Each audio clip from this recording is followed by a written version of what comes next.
Welcome to the Forge Your Future podcast, brought to you by East Central Educational Service Center, located in Newcastle, Indiana. We proudly provide service support and collaboration to 14 counties and 39 member districts. At ECESC, we believe that students' strengths and interests are a blueprint to forging a future of success and impact, and we are on a journey to provide support and collaboration to schools as they implement career-connected learning for all students. As part of this mission, we are here today to celebrate the amazing educators who help the students of East Central Indiana dream big dreams and achieve more than they thought possible.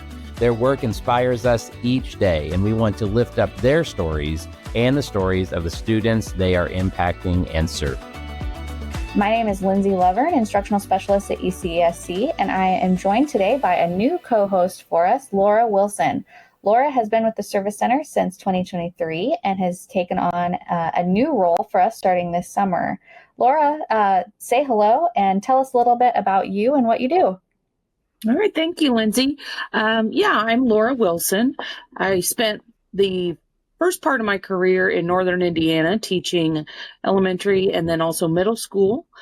I most recently came out of building admin at the elementary level. I've been in that realm for over 20 years. So I am excited to serve as an instructional specialist program coordinator here at ECESC. Awesome. Thank you. And today we are very honored to be joined by Brent Baker, Superintendent of Alexandria Community School Corporation, and Ashleigh Allison, Director of Exceptional Learners at Alexandria Community Schools.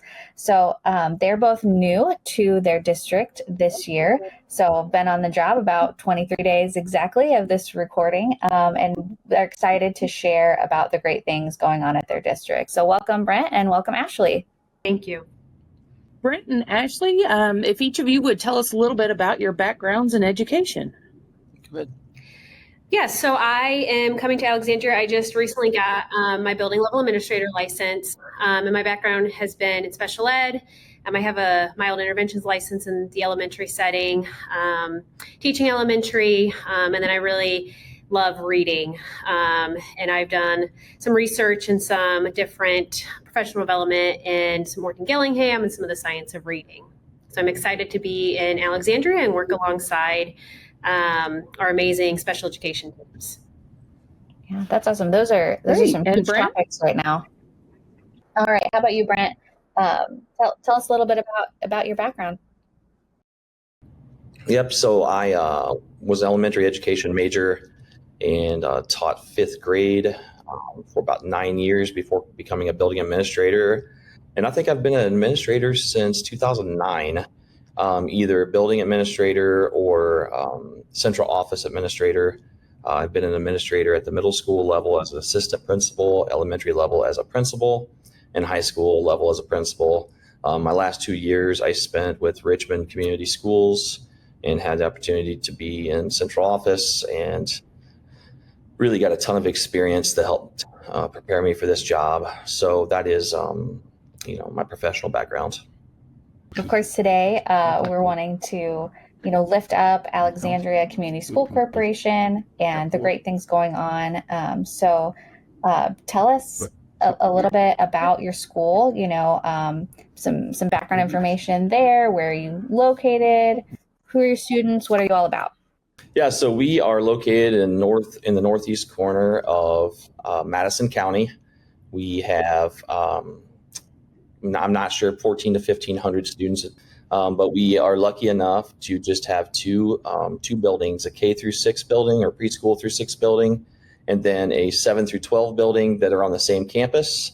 Our central office is not on the same campus, but the buildings are. So it's I'm really looking forward to working with 2 buildings. I came from a district where I worked with 11 buildings, and so going to is going to be outstanding. Our students, we are a primarily Caucasian school district with about 56% free and reduced lunch rate, growing special ed rate. I'll let Ashleigh talk a little bit about the special ed rate, but I think that's about what I would say about our district. We're about split down the middle, about 700 to 750 kids per building. And, that's a little snapshot of our district. Yeah, I can talk a little bit about our special education population. We have about 21% of our student population receive special education services, and we have a developmental preschool all the way up to students can be 22 is when they would stop receiving services from our school district. Great, thank you for that. Yeah. As families may be listening and people out and about looking for a school district, what things can you highlight for us that Alexandria does that may be a draw to families to come? Yeah, so I grew up in a small town kind of close to Alexandria. I grew up in the same conference that Alexandria is located in, the CIC. I grew up in Wabash, Indiana, small town, a little bit bigger than Alexandria. But, I couldn't wait when I was in Wabash to get out of the small town and get to the big city.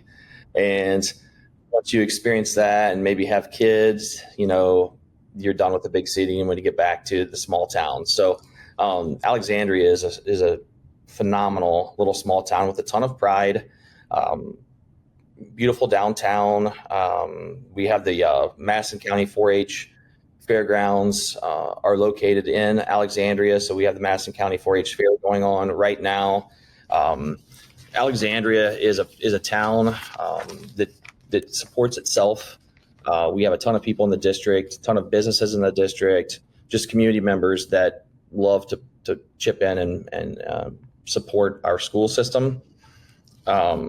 We passed a referendum prior to our arrival here. Our district and Dr. Briscoe worked very hard to pass a referendum to upgrade our facilities. And our elementary school, it looks beautiful on the inside. Our high school gym is going through a massive renovation right now that will be open for this school year, the 24-25 school year. But we have upgraded student and staff furniture. We just continue to upgrade our facilities. Do you want to chime in? Yeah, so like Mr. Baker, I am also grew up in a small town. I have been in a larger school corporation prior to being in Alexandria, and I'm so excited to be back in a small town community. I have loved there's something special about working and going to school in a small town, and just that small town community and the welcoming presence of everybody, and it's just a great community to be a part of. I went to college in Madison County at Anderson, and so it's been really nice to be back in Madison County. This is a very, very special place, and Alexandria has a lot of great things to offer. And I guess I have just a few more things I want to say, because this is maybe my biggest issue, my biggest hurdle that I'm going to have to face here in Alexandria. I'm 46 years old. For the first 46 years of my life prior to this spring, Alexandria has always been called Alex, where I grew up. If you were going to play against Alexandria, you were playing Alex. And it is definitely not pronounced Alex here in Alexandria. It's pronounced Alec. Oh, okay. And I am having a terrible time with that. The other thing I want to tell you is... Wait, hang on. Wait a second. What? Who's calling it Alec? The entire community calls it Alec. That's how they refer to the school? That's what they say instead of Alexandria. They say Alec. That is great to know. I was in the golf outing the other day and I said Alex, and all three of these people looked at me and I said, hey, I'm trying. I'm trying. The other thing that is, I think, really important to a community is things to do. And Alexandria had a renovation to their golf course. A family purchased the golf course out here. And when I say that they renovated the golf course, that is like the most underselling statement I could make. The golf course out here is called the Golf Club of Alexandria. It has a beautiful new pro shop and restaurant. Golf course looks beautiful. They built new maintenance facilities and put some condos and some homes, I believe some homes out there. But the golf course here in town has been just upgraded over the last year. I think at the end of this month, it'll be 1 year under its new owner. And it looks amazing and is going to do some awesome things, bring some awesome things here to the community. Great. What a great asset. And congratulations on the referendum. That's not easy to do. So that is great news. Yeah, mainly in small farming, rural community. Yeah. Wow.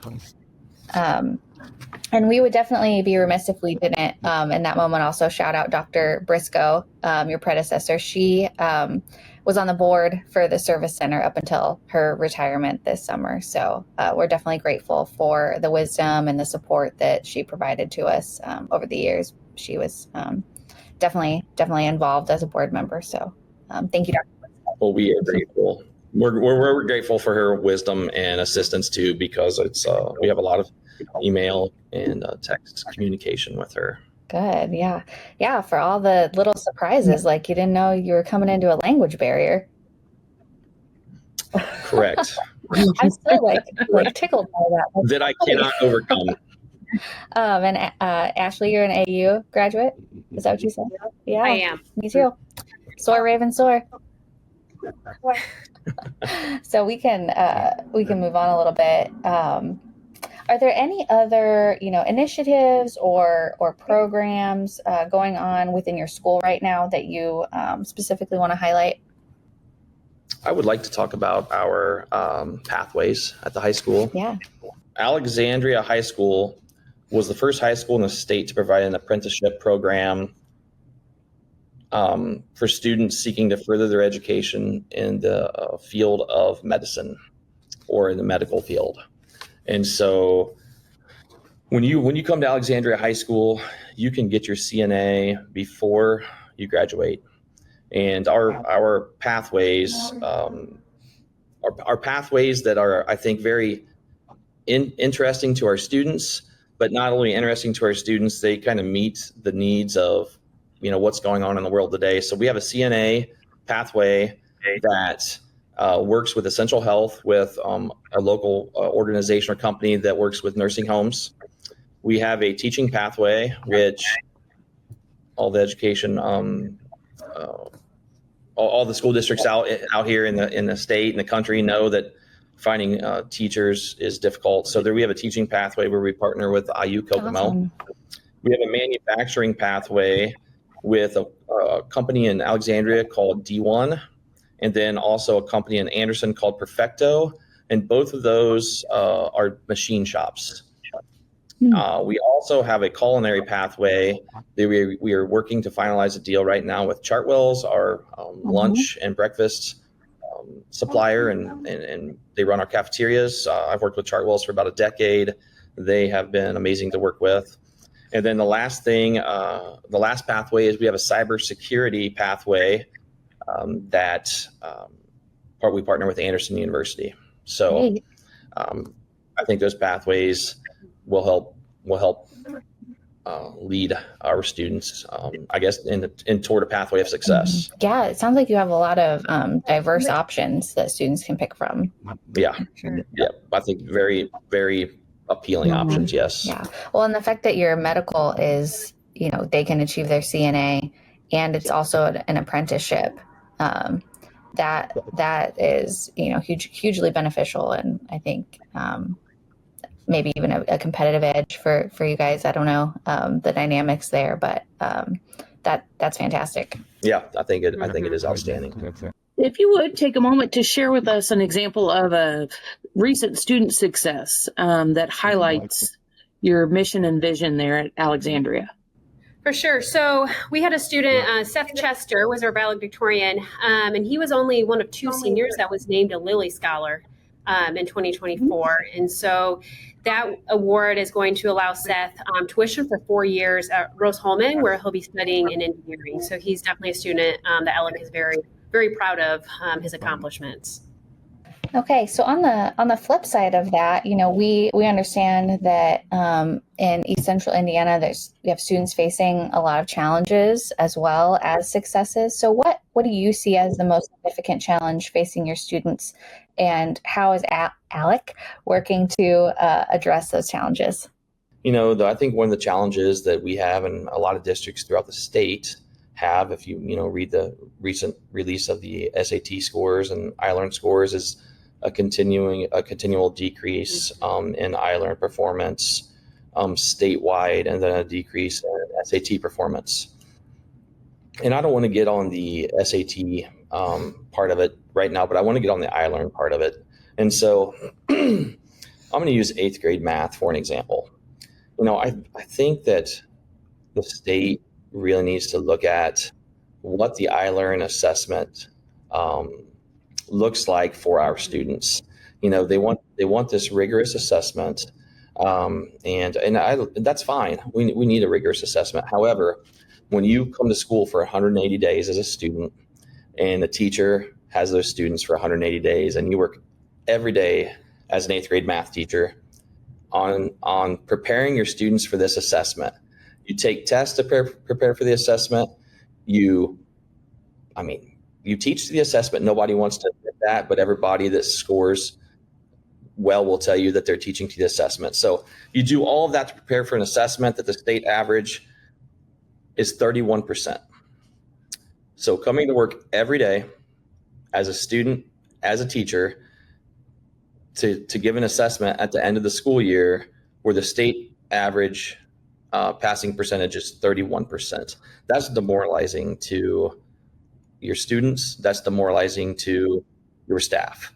And I know the iLearn and then the iStep, the old iLearn, the old iStep, those were also good assessments, but at one point in time, it wasn't demoralizing. It would help lift the spirits of your school when your students had a 90% pass rate or a 95% pass rate. Nearly impossible for most districts in Indiana to have something like that right now. Mm-hmm. And so we are, that is what it is. We have to look at what is our student engagement look like in our buildings. Do we need to change what that looks like? I think we have great teachers in Alexandria, but I want our students to enjoy coming to school. I want them to look forward to school. There are kids who love coming to school because they love the academic piece. There are kids that love coming to school because they love the social piece. Obviously, we don't get tested on social, but just kind of blending those together to make it an experience where our kids, love it here. And that's not the case across the state. And so that is something we're going to try to find a way to implement here in Ellick. I think you're not alone with that frustration of statewide percentages, and it definitely can make or break, I guess, the moral or emotional connection for kiddos. So what are some things that you guys have in mind to do to encourage students to come to school and love being at school? Well, it's about changing, that environment. I can't tell you things that we're going to necessarily implement right now because we haven't been here consistently enough. I came one day before the end of last school year. I don't know if you were. I was here one day. Yep. So we were able to see students and staff in the buildings at the very end of the school year. So I can't really tell you what that's going to look like, other than we are going to work hard to improve that school pride and just the climate. The one thing I'm working on right now is we had an addition put onto the Alexandria Junior Senior High School. And in that addition is a concession stand that's not really being used. It looks beautiful. And we are working to make that a coffee and smoothie stop for the students. Maybe we'll start with one day a week. Maybe it's on Fridays, where we will have coffee and smoothies for staff and students only to purchase. The prices will be very cheap, just enough to buy new ingredients and supplies. But just little things like that make, that day, just starting with, if it's a Friday, that Friday's super exciting, or that Monday's super exciting. So maybe we should do it on Monday, because Monday's not exciting for everybody. Yeah. So. Yeah. Yeah, that could take away a little bit of the Sunday scaries if you knew you could get something delicious the next day. Yeah, I think that's great. Yeah. Also, as I listen to you talk, I also, feel like it's a strong connection between, how proud you are of the district's pathways, because, to me, that's an example of those high school students are able to walk away with something that they're very proud of from their school experience. They have a credential, they have experiences that are going to be meaningful for their future. That's something like, I guess, more real and tangible than a test score. So I think, that's a great trajectory to have, and, aligns to that idea of, why are we here? And, how can we make this a little better, a little more meaningful? Well, Brent and Ashleigh, something that we asked all of our guests is to share either a personal or a professional recommendation. So this could be you telling us about something that you'd be excited to recommend to your friends, a book, a blog, a show, a habit, whatever it might be. Ashleigh, I'll ask you first. What are you recommending right now? So last school year, I got really intrigued with AI and how you can use AI for the school setting. And so I'm all about, you can take like a standard and you can say, give me assignments for this Indiana standard. And so I think AI is like the thing I'm really into right now, and how can we use AI to support student learning and help teachers in their role, especially in special ed. Like, how can I modify an assignment using AI? How can I come up with different accommodations, text to speech? So AI is the thing that I would love to continue to use, and I love telling people about all the amazing things you can do with AI. Yeah, I think that's a great one, because it is not going away, right? Got to figure out how to use it to your advantage. For sure. I'm curious to see where we will be with AI in even 5 years, because it's exploding right now. Yeah, absolutely. All right. What about you, Brent? What are you recommending right now? So the first thing I want to recommend is something that I've been terrible at as an administrator throughout my career, and that is networking. If you're a new administrator or a person who's wanting to go into administration, get out there and network. As a building principal, I didn't want to be out of my building. Mm-hmm. I wasn't going to a conference unless I thought it was really meaningful and something that I needed to hear. The networking with other principals at that point in time didn't mean a ton to me. And so as a principal for 11 years, I didn't ever attend the Indiana school principal conference in the fall. Mm. I just didn't attend those things. I didn't participate in IPLI. And I regret some of that. I really, in the last few years, really started to just open myself up to networking. And that has made a huge impact on, I think, where I am today. And so just anybody who is an administrator, a school leader, open yourself up to networking. I may be the anomaly here that was maybe the only person who didn't do that. I don't know. I just had put my head down and I was concerned about my school and my school district as a principal. And I was kind of like a teacher. You don't want to be out of your building unless you maybe are dying or about to, or maybe have died. So, Right. But I guess if I were to recommend something to you guys or to your listeners, yes, the AI piece is a huge interest of mine as well.